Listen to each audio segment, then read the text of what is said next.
اللهم صل على محمد وآل محمد. بسم الله الرحمن الرحيم. عظم الله أجورنا وأجوركم بمصابنا بسيدنا ومولانا أمير المؤمنين عليه السلام، وجعلنا الله وإياكم من الطالبين بثأره بين يدي الإمام المنصور المؤيد المهدي من آل محمد. صلى الله عليك يا أمير المؤمنين وعلى روحك وبدنك الطاهرة. Condolences to the Imam of our time on the martyrdom anniversary of his grandfather Asadullah al-Ghalib Ali ibn Abi Talib. Sallallahu alayka ya Rasulullah, sallallahu alayka ya Aba Abdullah. Amma ba'd. يقول الله في كتابه الكريم: بسم الله الرحمن الرحيم.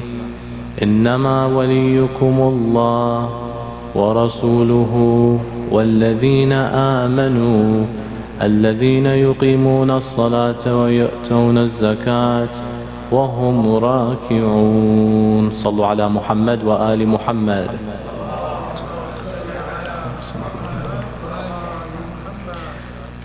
Many mystery surrounds the martyrdom of Imam Amir al-Mu'mineen alayhi salam. Imam Amir al-Mu'mineen did not die victim to one man's desires, and that man being Ibn Muljim. Rather, there was a conspiracy conducted, facilitated, a mass plan designed to kill God's light on earth.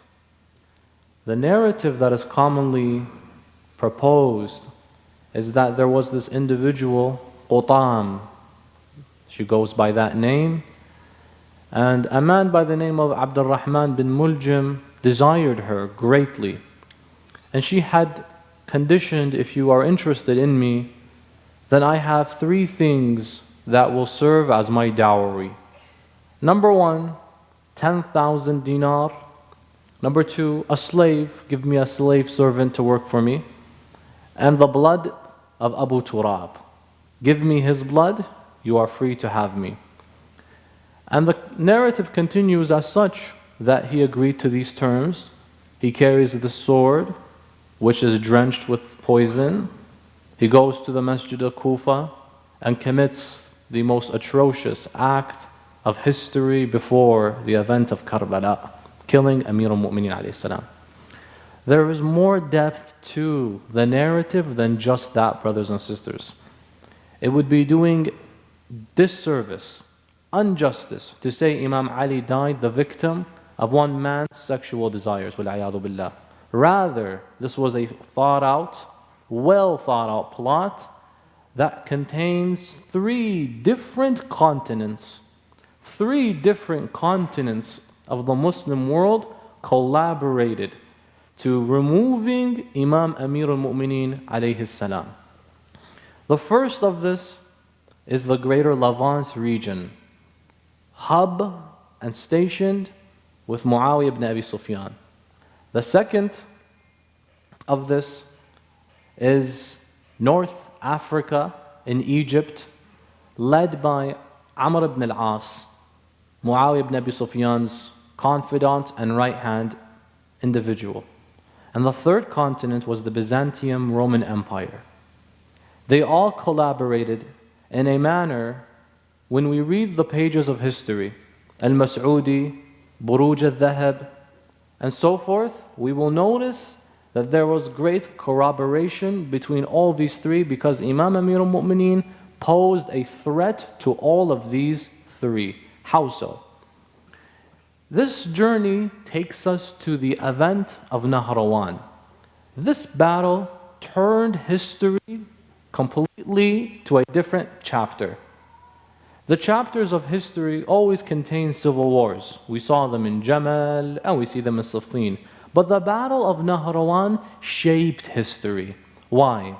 Because these weren't individuals that were led by an emir, a leader, nor by a khalifa, a caliphate. Rather, they were a splinter terrorist organization. But coming from where? From the men that fought alongside Imam Ali ibn Abi Talib. Many of these individuals split from the ranks of the soldiers of Imam Amir al-Mu'mineen. And ironically enough, Shumar ibn Dhul Jawshan, the adversary of Aba Abdullah in Karbala, was fighting alongside Imam al-Hussein in Siffin. Read the works of Zuhail Sakkar or Shaykh Hassan bin Farhan al-Maliki when they discuss the history of the battle of Siffin and Nahrawan. You'll find the list of soldiers that turned into the Khawarij. Among them Shimur bin Dhul Jawshan, interestingly enough. Among them even Abdul Rahman bin Muljam la'natullahi alayh.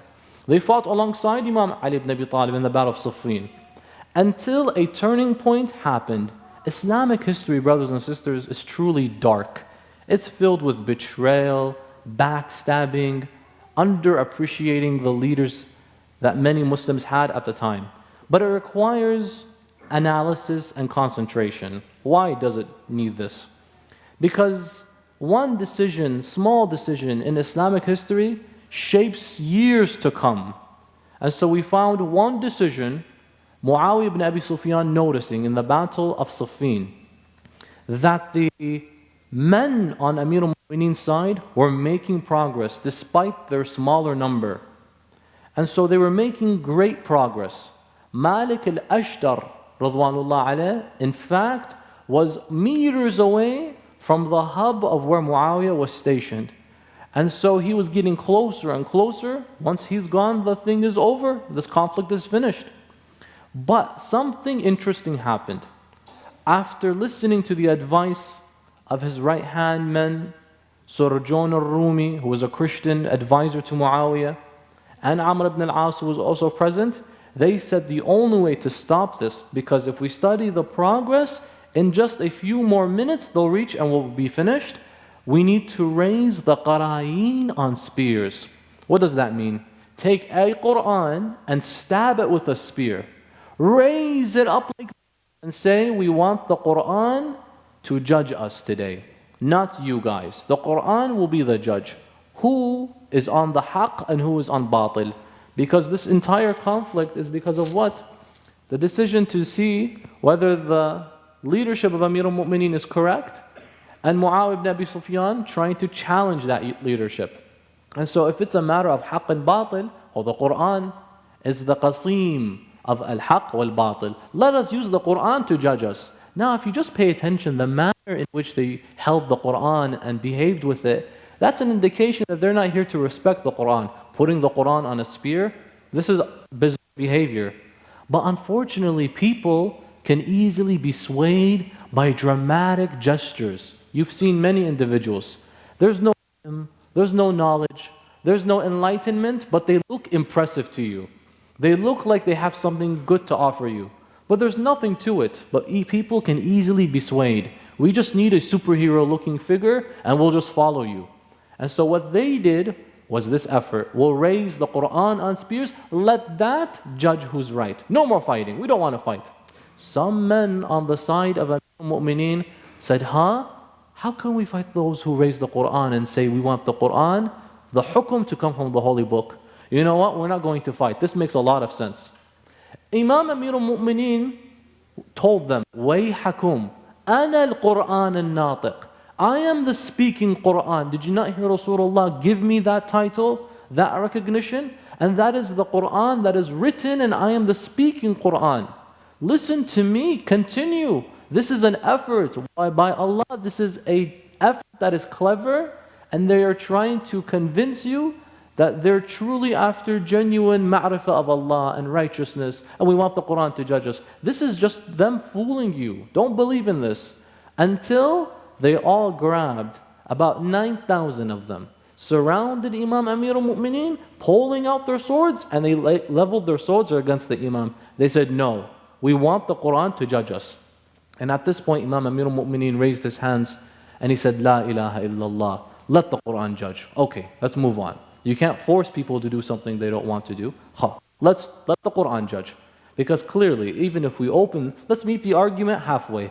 Let's use the Quran. You will definitely determine that I am with the haqq. And so many might imagine, what if we open the Quran and we see إِنَّمَا وَلِيُّكُمُ اللَّهُ وَرَسُولُهُ وَالَّذِينَ آمَنُوا وَالَّذِينَ يُقِيمُونَ الصَّلَاةَ وَيُؤْتُونَ الزَّكَاةَ وَهُمْ رَاكِعُونَ. The Shia there, Malik al-Ashtar among them, said this would be in our advantage. Let's do it then.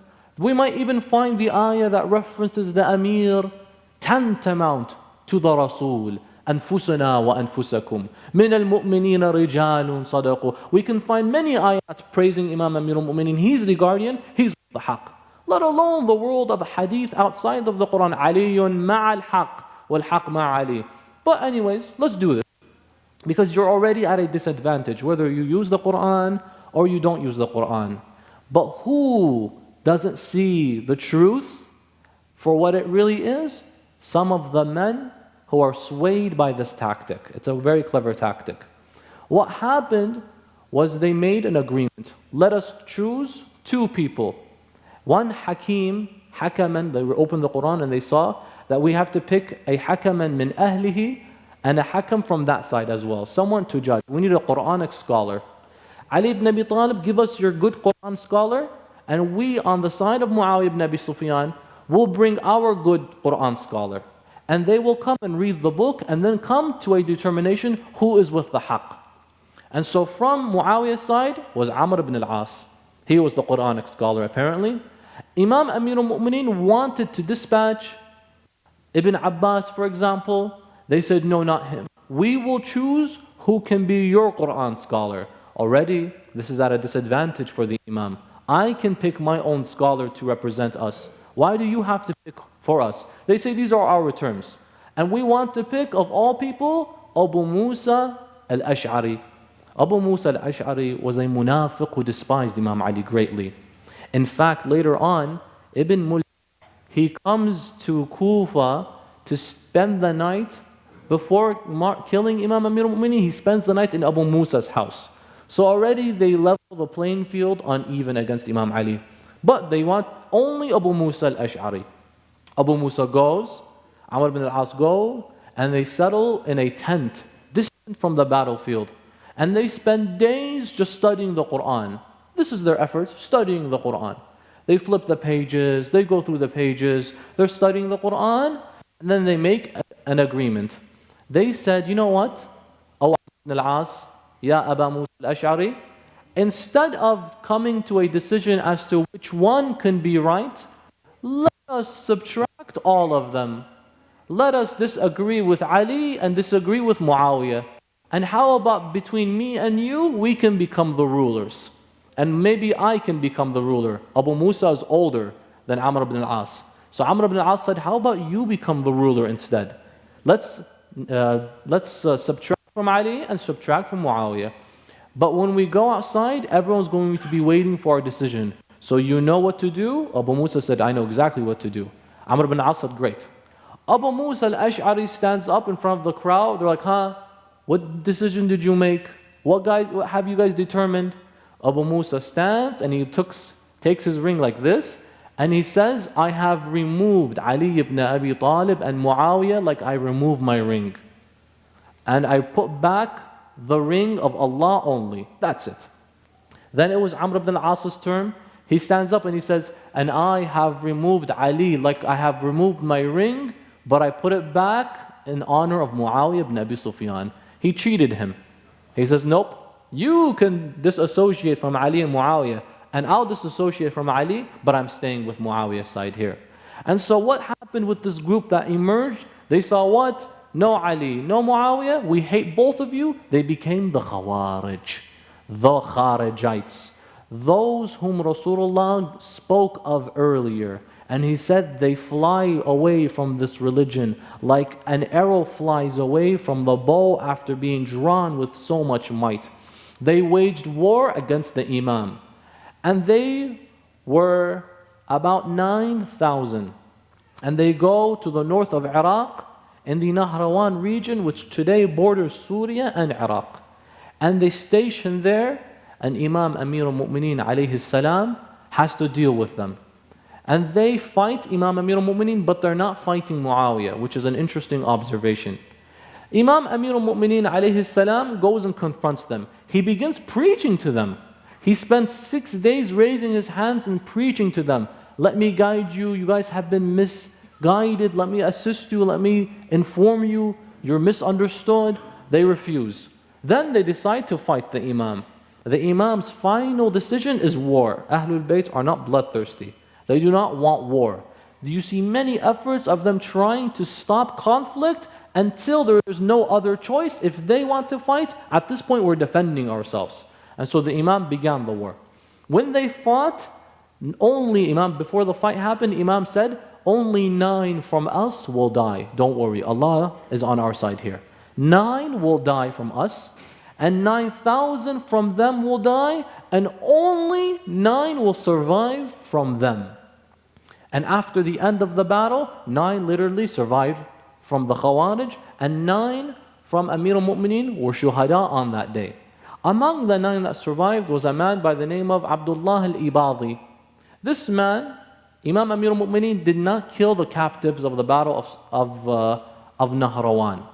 But Imam Amir al-Mu'mineen did get rid of the captives of the battle of Siffin. Why? Because in the battle of Siffin, if he catches captives and he just frees them, like he did later on with those of the Khawarij, they have a leader they can go back to and fight again. But the Khawarij don't have a leader. When the Imam freed them, they didn't know where to go. So a man by the name of Abdullah al-Ibadi went to where is now modern day Oman, and he started teaching and preaching there. And maybe you guys have heard of the sect known as the Ibadi sect. They say there are 3 major sects in Islam: the Sunni, the Shia, and the Ibadi sect. You might look it up and you'll find it. This started from this man, Abdullah al-Ibadi. He started teaching Quran. Shabe bin Dil-Joshin was a survivor of that day as well. And an interesting moment happened where he complained that the ropes around his arms were too tight. And so he complained to Imam Ali ibn Abi Talib, they're too tight on me. And so Imam Ali sends Imam Hussein to go loosen them, subhanallah. And he says, go loosen the ropes from the hands of Shimr bin Dhul-Jawshin. And Imam Amir al-Mu'mineen sent Imam Hussein to do it. Subhanallah, how later on that same man will not understand the gratitude that Imam Hussein showed him and so forth, and he ends up killing the Imam alayhi salam. Nonetheless, one of these survivors was Abdur Shaitan bin Muljim, Abdur Rahman bin Muljim. He goes to Egypt. One of them goes to what is now Oman, others go to Kufa. Abdur Rahman bin Muljim goes to Egypt. Abdur Rahman goes to Egypt because he's originally from there. Basically, he had lived in the city of Medina years prior, about 20 or so years prior. And in Egypt, they asked, we need a Quranic scholar. At the time, Umar ibn al-Khattab was the Khalifa. I understand this Islamic history is a bit comprehensive, so bear with me inshallah ta'ala. This will come and paint the picture clearer as to the reality of the killing of Imam Amir al-Mu'mineen, our Mawla inshallah. Umar ibn al-Khattab receives letters from Egypt saying that we need a Quranic scholar, a teacher. And so, can you send us someone? Umar ibn al-Khattab sends Ibn Muljim himself. He says, you go to Egypt and you teach them Quran. He goes and he stays and he lives there. When he stays in Egypt, later on he joins Imam Amir al-Mu'mineen in the Battle of Siffin. He joins the Khawarij, then he just goes back to Egypt. This is the summary of the timeline of Ibn Muljim himself, la'natullah alayh. In Egypt, Abdur Rahman bin Muljim was registered. If you read Al-Mas'udi, who is obviously a non-Shia scholar, he mentions that he was registered as a soldier under Amr ibn al-As. Amr ibn al-As was the right-hand man of Muawiyah ibn Abi Sufyan. And so he was already in combative mode, and at any order he would go and fight and execute an order. Muawiyah ibn Abi Sufyan had great diplomatic relationships with the Byzantium Empire, the Qaisar, the Caesar of that time, from Turkey and Rome as well. He had a great relationship. In fact, so great, they had safarat exchanged between one another. Safarat or diplomacies, embassies. There was a Muslim embassy in Turkey, the Byzantium Empire, and Rome, and there were embassies from them in the Muslim land, particularly of Sham. When Imam Ali alayhi salam was Khalifa, he had no diplomatic relationship with them. None. In fact, when we read Islamic history, he caused them great annoyance in some sense. How? The dinar and the dirham, the currency the Muslims would use, it had the face of the Qaisar stamped on it, written in Latin. That was the currency that Rasulullah and the Ahlul Bayt early on, before Imam Amir al-Mu'mineen took charge, used, because that was the world currency at the time. Imam Amir al-Mu'mineen was the first to mint Islamic coins. And that disrupted the Byzantium currency. They didn't like that. That's going to affect our value, our dollar basically. And so they despised Imam Ali ibn Abi Talib. In fact, when we read Islamic history, we see Imam Amir al-Mu'mineen making what is referred to as al-uhudat or peace agreements with Muluk as-Sind, with that Sind region in the Far East. Imam Amir al-Mu'mineen, the traditions make mention, he made peace agreements with the kings of Sind. So like principalities and kingships of the Sind region. I guess what is now modern day Pakistan, potentially India as well. He would make peace agreements on that side. That is why, subhanAllah, there is not a single battle from the east side of Imam Ali's Khilafah, but there are only battles from the west side of the greater Levant region with Muawiyah and the likes. Not one single conflict from that end, from the east side. He made a peace agreement. That region despised the Byzantium Empire.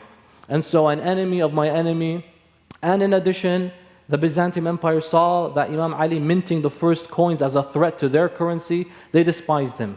In addition to that, he is fighting our friend Muawiyah ibn Abi Sufyan. And Muawiyah would constantly source his poison and venom from the Byzantium Empire.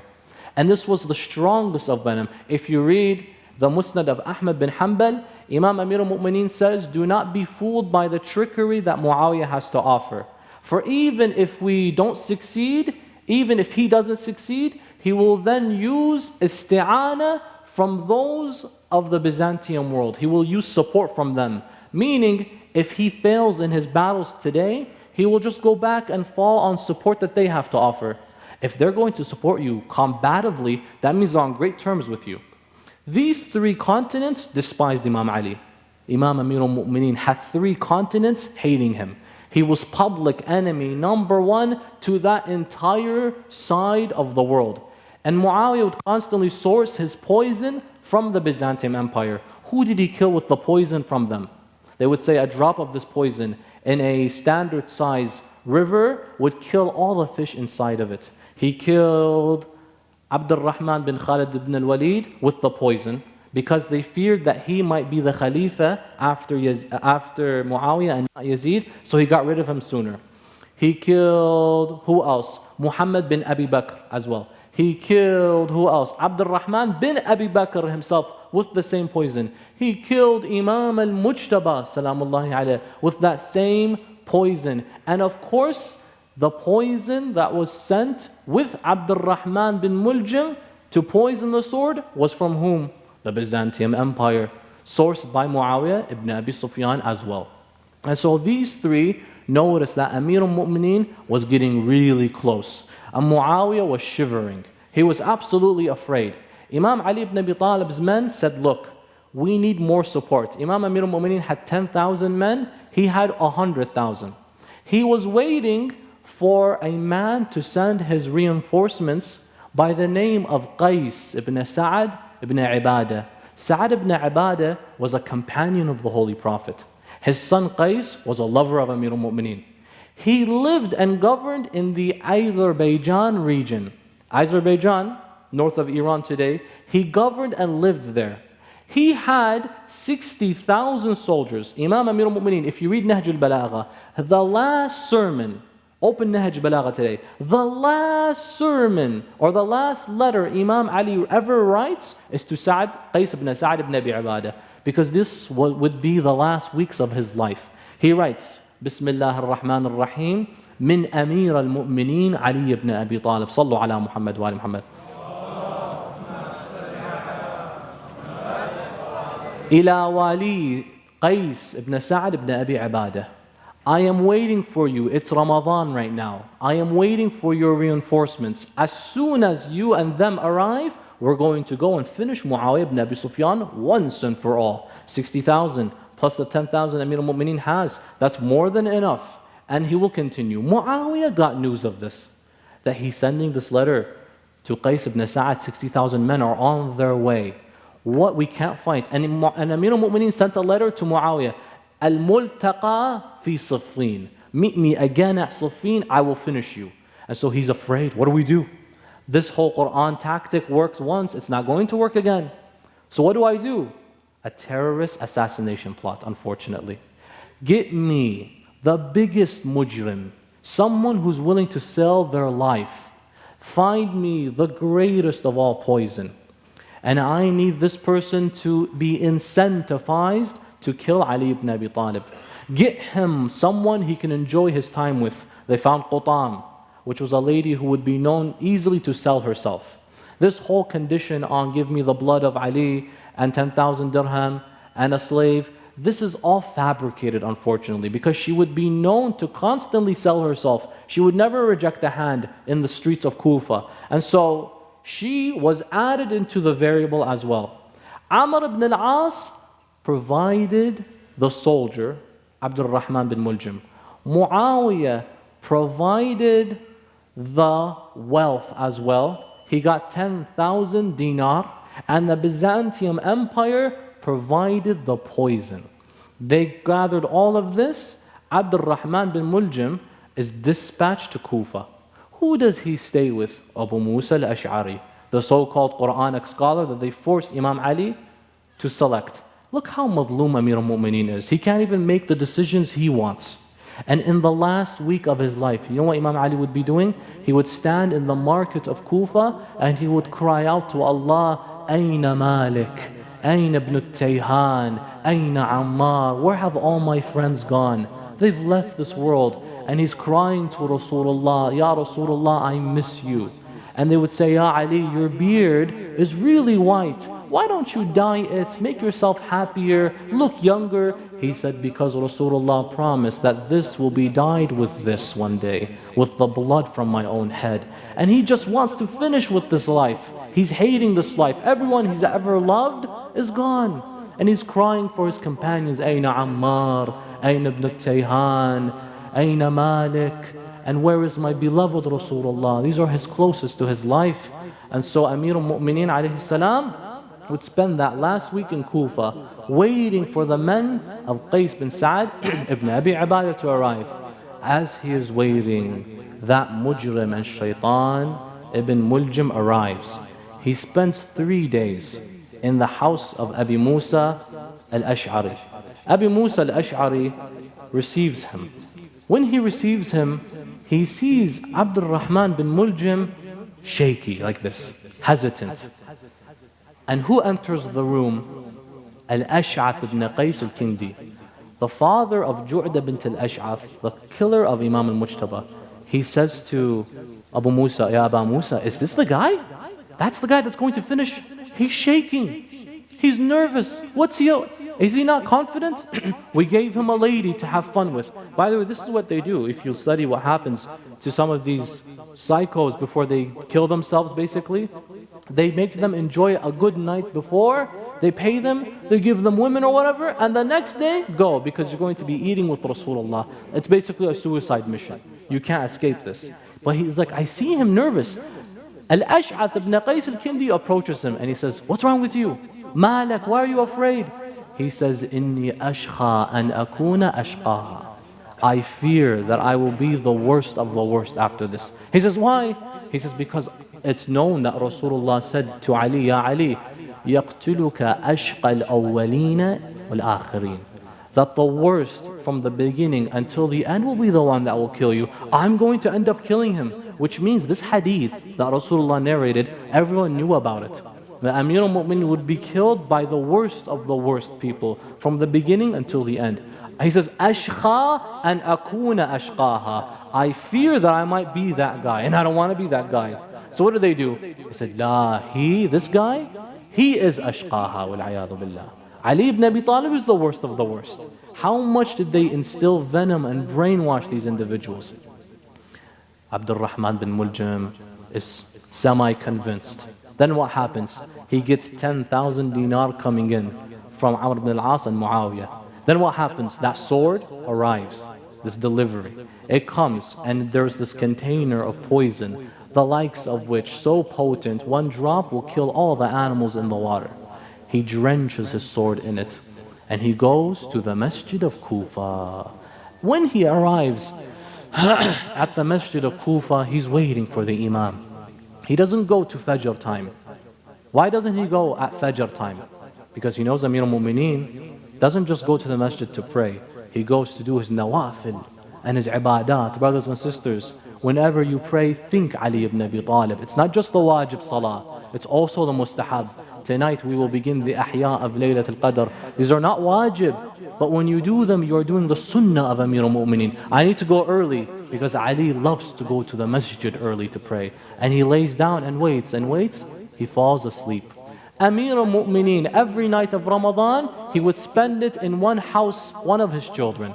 Either one night Imam al-Hassan, one night Imam Hussein, and on the 19th of Ramadan, with Al-Aqila Zainab alayha salam. Sayyid Zainab notices Imam Amir al-Mu'mineen acting different. He would constantly look up to the sky and she would say, Abata, why is it today you are behaving different? He would say, Hiya wallah, al-laylati allati u'adani biha habibi Rasulullah. Tonight, wallah, is the night that my beloved Rasulullah promised me. Tonight, there is no more hope for me. Tonight is the night. She would then tell Imam al-Mujtaba, he is saying all this. Go see what you can tell him. Imam al-Mujtaba tells Imam Amir al-Mu'mineen, oh father, why do you have to go out today? He said, it's because Allah has decreed that this day will come. Imam Amir al-Mu'mineen sleeps a little bit after breaking his fast with Sayyida Zainab alayhi salam and the rest of his family, and he wakes up from the dream with tears in his eyes. And they say to him, Ya Abul Hassan, what happened? He says to them, tonight I saw my lover Rasulullah. And he says to me, Ya Ali, we miss you. Ya Ali, I miss you. To my side is my uncle Hamza, he misses you. To this side, Ja'far, your brother At-Tayyar, he misses you. And in front of me, my beloved Fatima, she misses you, Ya Ali. Ajjil, Ya Ali, hurry up. We cannot wait to see you. Amir al-Mu'mineen alayhi salam says these lines and he cannot stay any longer. He stands up. Imam Amir al-Mu'mineen wears his turban and he dresses well and heads from the home. When he exits the house, the birds that were gifted to him began to flock and cause so much commotion. One of the neighbors said, move these birds away, Ya Ali, they are troubling you. Imam said, they are trying to prevent me from going to the masjid, let them be. Tonight these birds cry, in a few moments, the nawahi, the cry of Kufa will all come. Imam Amir al-Mu'mineen makes his way to the masjid of Kufa. For those who've been to Kufa, you will see the house of Ali. It's not too far from the masjid. Amir al-Mu'mineen goes to the masjid of Kufa and he begins to wake up people who are sleeping by the masjid and on the roads. One of these men was Abdul Rahman bin Muljam, and he says to him, wake up, this is the sleep of shaitan. Imam Amir al-Mu'mineen enters the masjid and he begins to pray his salah, nafilatul fajr. But before the prayer, he does the adhan. This would be the last adhan that city would hear of Ali ibn Abi Talib. Allahu Akbar, Allahu Akbar. Amir al-Mu'mineen goes down to his sujood. Abdul Rahman bin Muljam hides behind one of the pillars of the masjid. As Amir al-Mu'mineen, both believers, raises his head from sujood, that mujrim Abdul Rahman comes and takes the sword and he rushes towards Amir al-Mu'mineen. Imam Ali ibn Abi Talib raises his head and he strikes the Imam on his blessed head, saying, Al-hukmu lillah la laka ya Ali. That governance is to Allah, not to you, ya Ali. What did Imam Amir al-Mu'mineen say? As he got struck, he fell flat to the floor and he called out, Fustu wa Rabbil Kaaba. But another caller called out, this time from the heavens. This was Jibreel alayhi salam. He said, Wallah, Wallah, قد تهدمت والله أركان الهدى. By Allah, the pillars of Huda and faith have crumbled today. Wallah, قتل أمير المؤمنين, قتل ابن عم المصطفى, والله قتل عليا المرتضى. That moment, Al-Hassan wal-Hussein rushed to their father, Amir al-Mu'mineen. Imam Hassan grabbing Imam Ali from one side, and Imam Hussein grabbing his father from the other side. As Imam Ali is limping, they are taking him back to his home. Imam Ali says to Imams Hassan wal-Hussein, allow me to stand up, I don't want to limp.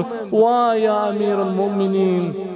He says, because at the home Zainab is waiting, and if she sees her father limping with blood drenched over him, how can she handle this? Ya Ali, you say to Zainab, you don't want to see her watch you in this state. You had one cut on your head. How did Zainab handle seeing Hussein with the 12 slashes on his neck?